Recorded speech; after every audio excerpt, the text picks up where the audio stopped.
Hello, friends, and welcome back to Stories About Entitled People.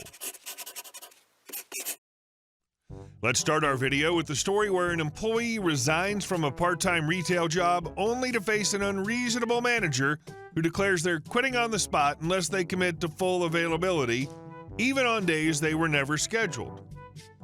But before we begin, don't forget to subscribe to our channel if you're new here, and turn on notifications so you don't miss a new video every single day. Here we go. I don't work here. You just said so yourself. Why would I do your job for you? This story usually comes up when reminiscing about retail horror stories, but I still can't believe the audacity when I think back on it. In 2011, I worked 2 part-time retail jobs, a department store and an upscale clothing store. I accepted an offer for my first full-time 9-to-5, so I had to pick which retail job to leave. I split my schedule essentially by being available to the clothing store Sunday through Wednesday and the department store Thursday through Saturday. Originally, I had intended to quit the department store because I figured I could use the discount on workwear from the clothing store, but changed my decision based on several shifts with the new merchandising manager at the clothing store. She was fresh out of school and had been trying to throw her weight around to show everyone who was boss, and the other job folks were all generally nicer. I planned to start the new job on a day that would not affect my scheduled shifts or overlap with my already established availability for the clothing store. I popped into the store to give my notice. The GM wasn't in. The truly awful merchandising manager was MOD, so that's who I spoke with.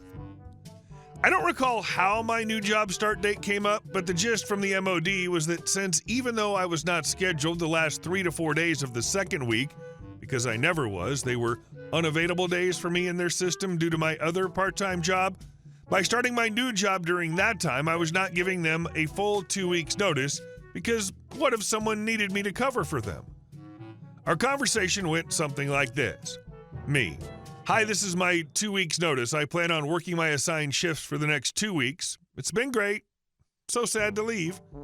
MOD: Will you be available all the other days if someone needs a shift covered? Me: On days I'm usually available to y'all, yes. On days I work my other part-time job, it depends on if I have a shift that conflicts, and I will only be available after 5 next Thursday and Friday. Look, I was young and honest. I should have just said yes and refused any shifts that conflicted. I'm older and wiser now. MOD: Since you cannot commit to being fully available to cover shifts next Thursday through Saturday, you're not giving us a full 2 weeks notice and therefore are quitting on the spot right now.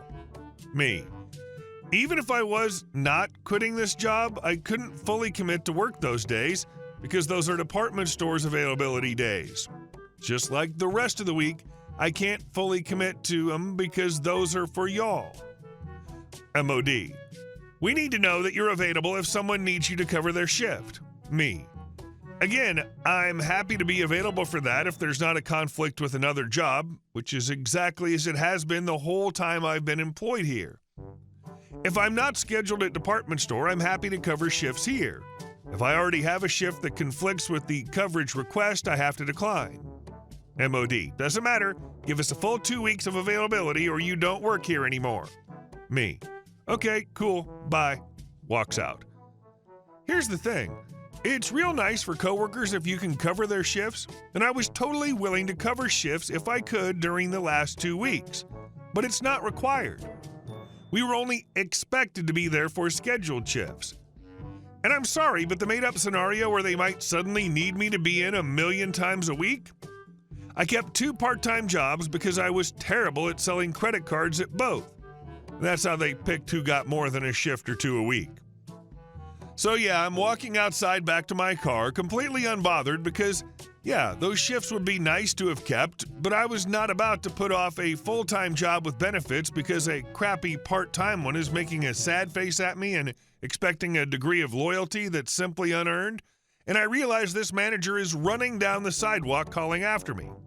MOD: You need to come back in here and start calling other employees to find coverage for your scheduled shifts. Me, gobsmacked: You literally just told me I don't work here anymore.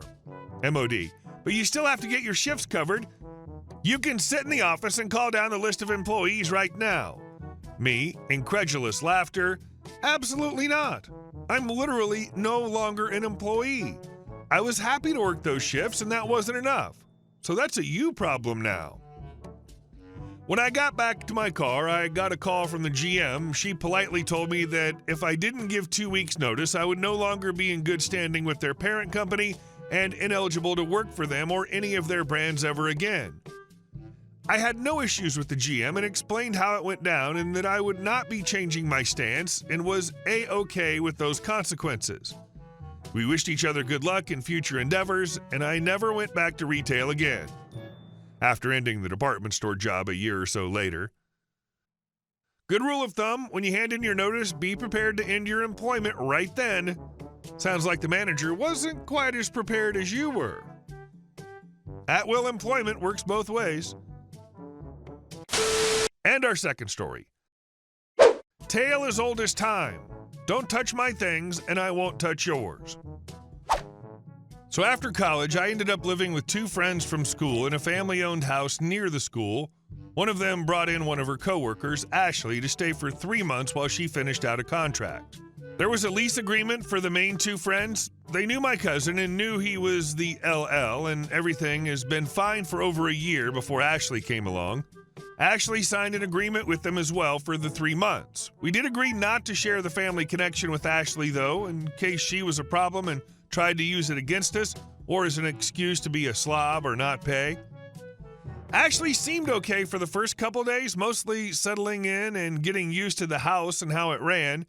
I'd offered to make a roast dinner for everyone and was in the process of cooking it when Ashley noticed me use her bottle of Palmolive on accident and asked me why I'd used hers instead of my own. It was sitting right next to mine and a little more empty. Weird, but I apologized for the mistake, took a rubber band from the junk drawer and put it on the neck of my bottle so it wouldn't happen again and assumed that was that. That was not that.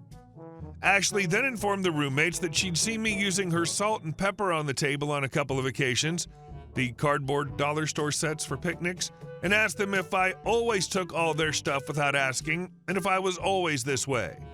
They said no, and Ashley said they were clearly just too spineless to speak up for themselves. She turned to me and said, "I won't put up with this sort of nonsense. I don't want anyone else using anything of mine just because it's sitting out. I will not be having this conversation again. Do not touch anything of mine or else." I can feel my pulse in my teeth. I understand completely, Ashley. I'm really sorry if you feel that way, but I think your way is the best way forward. No more using one another's things. At all, right? Right. Right. Well, the kettle, coffee makers, toaster, and microwave are all mine. Ditto for all the pots and pans, flatware, and plates in these cupboards and drawers. The big TV in the main room and the consoles are mine as well. All the bedding on your bed is also mine. I'll thank you to put it in the wash immediately. I think she thought I was joking. I was not. I was going to tell her no roast beef or Yorkshire pudding for you, but she opted not to join us for the welcome dinner on her own. The next morning, as soon as she was gone to work, I rearranged my things in the kitchen, put everything of mine into the walk-in pantry, and put a locking knob on it. I took the remotes and controllers for my big TV and kept them locked in my room. I took the bedding and lamps of mine out of her room. Extra receiver for satellite? Nope, just the 3 we already have, and it's my account anyway. Wi-Fi password? Sorry, that's mine as well. Ashley complained bitterly. She insisted it was illegal for me to deprive her of the microwave, internet, and TV in her lease. Nope. That thing just said that a fridge, stove, dishwasher, washer, and dryer were available for use. Oh, and by the way, the laundry drying rack is mine as well. And stop using my detergent pellets. It was a rough 2 months. Ashley ended up leaving early to move in with a boyfriend. She made a big theatrical threat on her way out that she was talking to the landlord and was going to get us all kicked out. It was then that I informed her he was family. She looked like a balloon full of raspberry jam at that revelation, and we never saw her again. Roommates were fine with the kitchen and TV stuff. They had keys to the pantry and their own TVs in their rooms. Her pettiness was her downfall. Soap and salt? She wasn't thinking. I wonder if she'll learn. And our last story.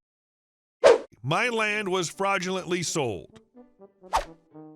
Back in September, something completely insane happened. Someone impersonated both me and my ex-wife and listed our property for sale. It's bare land, not something we live on, and since we don't visit it often, we had no idea what was going on.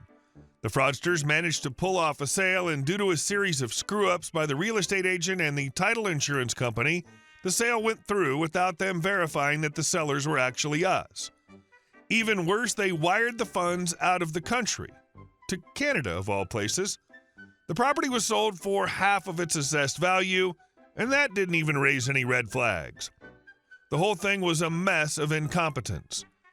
When I found out what had happened, my first move was to contact a lawyer. The initial advice we got was to file a claim with the title insurance company, since they were the ones who facilitated the sale. They agreed the property had been fraudulently sold and verified that we were the rightful owners. But here's where the real headache begins. While the title company admitted their error, they couldn't get the buyer to return the deed and refile it with the county in our names. It's been nothing but a runaround. The buyer's refusing to hand over the deed, and I honestly think they're now committing a crime by trying to keep stolen property. The title company claims they've informed the FBI, but I've got no way of knowing if they actually did. It feels like a nightmare because they facilitated this criminal act and are now dragging their feet and making things right. We filed a police report and went to the state attorney general's office to get more leverage. We even filed a complaint against the real estate agent and started preparing a lawsuit to hold the title company responsible for the screw-up. Update. 3 weeks later, I received a call from the title insurance company. Apparently, the pressure we applied by going to the attorney general's office worked. They'd been in contact with the FBI, and the buyer, who had been refusing to return the deed, was now facing legal action if they didn't comply. The buyer quickly backtracked and agreed to return the deed, realizing they were about to get in serious trouble. The title company worked with the county to refile the deed, and finally, after months of chaos, our property is back in our names where it belongs. On top of that, the title insurance company compensated us for the financial stress and legal fees we'd incurred throughout this whole ordeal. We've secured our land, and the people responsible for this mess are now being investigated. Hopefully, they won't be able to pull this scam on anyone else again. Hey guys, thank you all for watching the video. I'll see you in the next one.